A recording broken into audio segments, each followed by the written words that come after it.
এতেকাফ কারা করবে এটা অত্যন্ত গুরুত্বপূর্ণ। আমরা মনে করি যে ধরে খুবই আদর আপ্যায়ন করে অন্তত একজনকে আমরা এতেকাফ করিয়ে দিই, যেহেতু এটা সুন্নতে মুআক্কাদায়ে কিফায়া।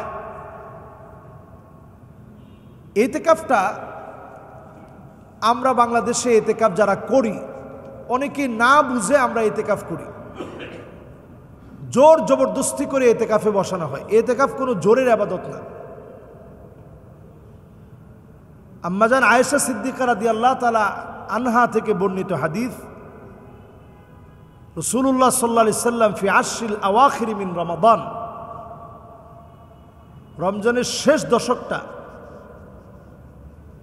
কানা রাসূলুল্লাহ সাল্লাল্লাহু আলাইহি সাল্লাম ইয়াতাকিফু ফি আশরিল আওয়াখির মিন রমাদান। রমাদান থেকে নবীজি সাল্লাল্লাহু আলাইহি সাল্লাম শেষের দশকটাকে এতেকাফের জন্য বেছে নিতেন এবং নবীজির শেষ সময়টাতে একবার এতেকাফ করতে পারেন নাই, পরে তিনি এই এতেকাফটা আবার করছেন। এতেকাফকে এত বেশি হায়াতে গুরুত্ব দিয়েছেন, রমজানের অফুরন্ত সুযোগ পাওয়া, আল্লাহর কাছে নিজেকে সঁপে দেওয়ার অনন্য সুযোগ এতেকাফের মধ্যে। এই এতেকাফ করবেন কারা?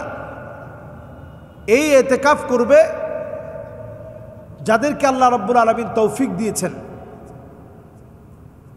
যাদের শক্তি সামর্থ্য আছে, তারা এতেকাফ করবে। এতেকাফ এমন একটি ইবাদত, যেই ইবাদতের মধ্য দিয়ে আল-লুবথু ফিল মাসাজিদ, মসজিদ সমূহের ভিতরে আল্লাহর গোলামদের অবস্থান বেড়ে যাবে এতেকাফের সময়। ফি ওয়াক্তিন মাখসুসিন বিনিয়াতিন মাখসুসা, নির্দিষ্ট সময়ে নির্দিষ্ট নিয়তে এখানে বসা থাকবে। উদ্দেশ্য হচ্ছে আল্লাহর নৈকট্য অর্জন। স্বাভাবিকভাবে হাঙ্গার স্টে, দীর্ঘ সময় ক্ষুধা পেটে, ক্ষুধা থেকে দেখবেন একটা মুরগির বাচ্চা ফোটার আগে বাচ্চা কিভাবে ফুটবে, এজন্য মুরগি ক্ষুধা পেটে চিৎকার করতে থাকে, ডাকতে থাকে আল্লাহকে। এই তার যে আল্লাহ রাব্বুল আলামিনকে ডাকা, নির্দিষ্ট সময় অবস্থান করা, এই ডিমের উপরে তা দেওয়ার কারণে কিন্তু ডিমের বাচ্চাটা ফুটে। এই তা দেওয়া থেকে যেটা 19-20 হয়, ওই ডিমটা নষ্ট হয়ে যায়। তা আল্লাহর দয়াটা তখন চলে আসে। এতেকাফ হচ্ছে আল্লাহর দয়া মায়া পাওয়ার অফুরন্ত সুযোগের একটা মাহেন্দ্রক্ষণ। এই সময় আপনি যা চাবেন তা পাবেন। আর মসজিদ তো এমন জায়গা, ফাহুয়া হাদ্দুহু, মসজিদে বসে আপনি যা চাবেন তা পাবেন। হাদিসের ভিতরে আসছে ফাহুয়া হাদ্দুহু, মসজিদে আসলে যা নিয়ত করে আসেন সেটা আল্লাহ তাআলা দিয়ে দিবে। সুবহানাল্লাহ ওয়া বিহামদিহি। এই জন্য মসজিদের ভিতরে যারা নিয়ত করে বসে পড়বেন এতেকাফের নিয়তে, যুবকদেরকে আমি বলবো তোমরা বেশি বসা দরকার, নিজেদেরকে গুনাহ থেকে আটকানোর জন্যে, নিজেদেরকে শয়তানের ওয়াসওয়াসা থেকে পরিশুদ্ধ করার জন্যে বেশি বেশি এতেকাফে বসা দরকার যুবকদের। মুরব্বীরাও বসবে নিশ্চয়ই। কোনো একটা মসজিদে যদি কেউ না বসে সবাই গুনাহগার হবে, এটা মনে করে আমরা মোটামুটি জোর করে যে ভাই আপনার 5,000 টাকা দিবে এরপর আপনি এতেকাফ করেন, এটা কিন্তু কোনোভাবেই 5,000 টাকা দিয়ে করানোর ইবাদত এতেকাফ নয়। আমাদের দেশে এখন মসজিদ এমন হয়ে গেছে, পাল্টাপাল্টি মসজিদ করা শুরু হয়ে গেছে। এক মসজিদে হয়েছে, এখন আমার মসজিদ তো লাগবেই, ওরা 5,000 দিছে আমরা 10,000 দিয়ে এতেকাফ করাবো। এটা এই ইবাদত না। খুশি মনে এই ইবাদত করতে হবে, খুশি মনে, দিল থেকে আল্লাহর জন্য মসজিদে অবস্থান করা লাগবে।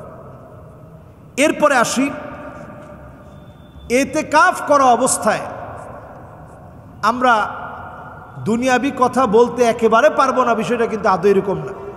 আপনি একজনে জিজ্ঞাসা করলেন ভাই কেমন আছেন, শরীরটা কেমন, আপনার সন্তান ভালো আছে কিনা, তারা কথা শুনে কিনা, এই কথাগুলো আপনার কাছে দুনিয়াবি কথা মনে হলেও এটাও আখিরাতের কথা। সন্তানদের খবর নেওয়া, মানুষের সাথে সুন্দর অ্যাড্রেসিং, সুন্দর কথোপকথন, এগুলো সাহাবায়ে কেরাম মসজিদে শুধু করেন নাই, সাহাবায়ে কেরাম মসজিদে এই বিষয়গুলো নিয়ে কথা বলছেন। একজন আরেকজনের সন্তানরে আদর করছেন, মহব্বত করছেন, জিজ্ঞাসা করছেন, পড়াইছেন, কথোপকথন হয়েছে, সব হয়েছে। আমরা এটাকে কঠিন বানিয়ে ফেলেছি। আমরা কঠিন বানাবো না, এতেকাফ খুব সহজ। আপনি অন্য সময় যেমন মসজিদে আসেন এরকম আসবেন। হুজুর 10 দিন পারবো না, তাইলে কি হুজুর মসজিদে বসে এতেকাফের নিয়ত করা যাবে কিনা? রমজান মাসে এটা নিয়ত করবেন না, অন্যান্য সময় নিয়ত করবেন। কারণ এতেকাফের ভিতরে একটা হচ্ছে ওয়াজিব এতেকাফ। আপনি যেই এতেকাফ শুরু করছিলেন সুন্নায়ে মুআক্কাদায়ে কিফায়া, এই এতেকাফ শুরু করে আপনি এই এতেকাফ থেকে বের হয়ে গেছেন, এতেকাফ ভঙ্গ হয়ে গেছে। এই অবস্থায় আপনার জন্যে এতেকাফ করাটা ওয়াজিব হয়ে যাবে। কারণ আপনার যে এতেকাফে আপনি বসছিলেন সেটা ভঙ্গ করে ফেলছেন, এখন আপনাকে ওয়াজিব হিসাবে সেটা পুরা করতে হবে। আর নফল এতেকাফ হচ্ছে ওই এতেকাফ, সামান্য সময়ের জন্য যদি আপনি বসেন, একটু সময়ের জন্য আপনি বসছেন, আপনি মনে মনে চিন্তা করলেন যে আল্লাহর জন্য আল্লাহর ঘরে বসলাম, এরকম রমজান ছাড়া আপনি বসতে পারেন। এটা নফল এতেকাফ। রমজান ছাড়া একটু আপনি বসলেন, অবস্থান করলেন, নফল এতেকাফ। আর রমজান মাসে আমরা যে এতেকাফ করি এটার জন্য রোজা রাখা শর্ত।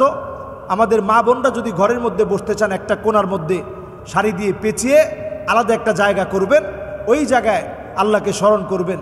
ওই সময় সন্তানাদিদেরকে যদি আপনি পড়াইতে চান পড়াইতে পারবেন, তাদেরকে গোসল করাইতে চাইলে গোসল করাইতে পারবেন। এরকম না যে আপনি দুনিয়ার কোনো কাজ করতে পারবেন না। আপনি ঘরের মধ্যে কেউ নাই, সন্তানরা আপনি অন্তত একটু কথা বলে দিয়েছেন যে বাবা তুমি টেপটা সেরে গোসলটা করো, এতে করে আপনার এতেকাফ মোটেও নষ্ট হবে না, এতেকাফ মোটেও নষ্ট হবে না। আম্মা জানরা নবীজির চুল আছড়িয়ে দিয়েছেন এতেকাফ অবস্থায়।